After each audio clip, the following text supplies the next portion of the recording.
আসসালামু আলাইকুম। আশা করি সবাই অনেক ভালো আছেন। আজকে আরেকটি নতুন রেসিপি দেখার জন্য আপনাদের সবাইকে স্বাগতম জানাচ্ছি। আজকে আপনাদের সাথে বরবটি ভাজির একটা মজাদার রেসিপি শেয়ার করব। বরবটির কালার সবুজ রেখে কিভাবে বরবটি তৈরি করতে হয় সেই রেসিপিটা আপনাদের সাথে শেয়ার করব। গরম ভাত অথবা পরোটার সাথে এই রেসিপিটা খেতে কিন্তু দারুণ লাগে। আশা করছি বরবটি ভাজির এই রেসিপিটা আপনাদের সবার কাছে অনেক ভালো লাগবে। তো চলুন দেখে নেওয়া যাক বরবটি ভাজির এই রেসিপি করতে আমাদের কি কি উপকরণ লাগছে। বরবটি ভাজি করার জন্য আমি এখানে 250 গ্রাম পরিমাণ বরবটি নিয়েছি, সাথে দিয়েছি 3টা মিডিয়াম সাইজের আলু। বরবটি এবং আলুগুলো আমি এই সাইজ করে কেটে নিয়েছি। আপনারা চাইলে বরবটি ভাজিতে আলু এবং গাজর দুইটা মিলিয়ে রান্না করতে পারবেন, কিন্তু আজকে আমি শুধু বরবটি আর আলু দিয়ে ভাজিটা করব। বরবটি আর আলুগুলো কেটে নেওয়ার পর আমি পরিষ্কার করে ধুয়ে নিয়েছি।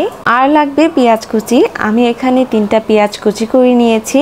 সাথে লাগবে কিছু কাঁচা মরিচ, মরিচগুলোকে মাঝখান দিয়ে চিড়ে এরকমভাবে ফালি করে নিয়েছি।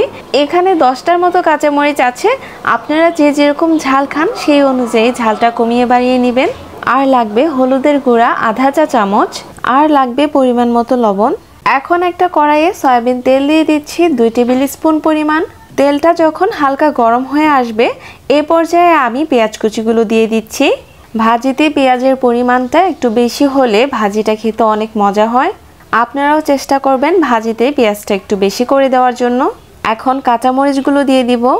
এখন পেঁয়াজ আর কাঁচামরিচগুলোকে মিডিয়াম আঁচে হালকা বাদামি কালার করে ভেজে নেব। এখন পেঁয়াজটা হালকা বাদামি কালার হয়ে গেছে। এখন আমি এর মধ্যে বরবটি আর আলুগুলো দিয়ে দিব। দিয়ে দেওয়া হয়ে গেলে এগুলোকে পেঁয়াজের সাথে ভালোভাবে একটু মিক্স করে নেব। এখন দিয়ে দিব হাফ চা চামচ হলুদের গুঁড়া। এখন হলুদের গুঁড়াটাকে নেড়ে চেড়ে ভালোভাবে মিক্স করে নিব। যারা ভাজিতে হলুদের গুঁড়া পছন্দ করেন না তারা হলুদের গুঁড়াটা স্কিপ করতে পারেন, তবে যদি আপনারা হলুদ গুঁড়াটা ইউজ করেন তাহলে ভাজির কালারটা দেখতে অনেক বেশি সুন্দর হয়। ভালোভাবে নেড়ে চেড়ে আমি বরবটির সাথে হলুদটা মিক্স করে নিচ্ছি। এখন পরিমাণ মতো লবণ দিয়ে দিব।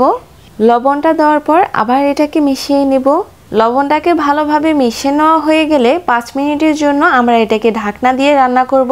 ফিরে আসলাম 5 মিনিট পর। এখন ঢাকনাটা উঠিয়ে নিচ্ছি। আবার এটাকে কিছুক্ষণ নেড়ে চেড়ে নিব। এই পর্যায়ে চুলার আঁচটা মিডিয়ামেই রাখবো। এখন আবার আমরা 2 মিনিটের জন্য ঢাকনা দিয়ে রান্না করব। ফিরে আসলাম 2 মিনিট পর। এই পর্যায়ে ভাজিটা প্রায় হয়ে গেছে। এই পর্যায়ে আপনারা লবণের পরিমাণটা ঠিক আছে কিনা এটা চেক করে নেবেন। আমি চেক করে নিয়েছি, সব ঠিকঠাক আছে। এখন ঢাকনা ছাড়া এটাকে আর কিছুক্ষণ ভেজে নিব। এখন ভাজিটা রান্না করা হয়ে গেছে এবং আলুটাও খুব ভালোভাবে সিদ্ধ হয়ে গেছে। এখন এটাকে একটা সার্ভিং প্লেটে সার্ভ করে নিব।